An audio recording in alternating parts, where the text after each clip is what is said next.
জন্য অভিশাপ, ওই সমাজের জন্য অভিশাপ।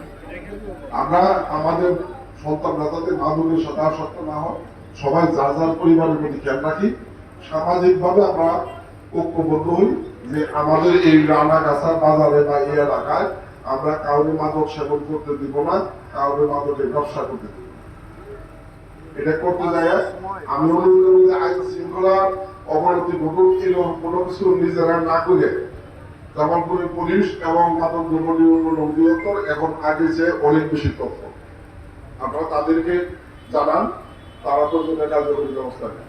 প্রয়োজন বুঝে আমাকে জানান, আমরাও এদের বিরুদ্ধে যে পদক্ষেপ নেওয়া দরকার সেই পদক্ষেপ নেব।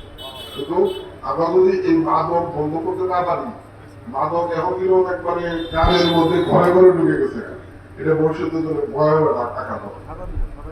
আমি এটা আপনাদের কাছে বিশেষ করে অনুরোধ রাখলাম।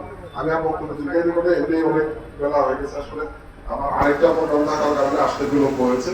আমরা চেষ্টা করি যে আমরা সবাই মিলে একটা সুন্দর শান্তি জমাবন করে তুলি।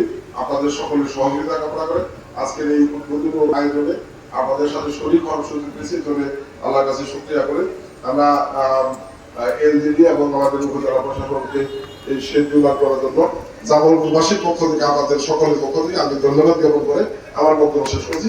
সবাইকে ধন্যবাদ।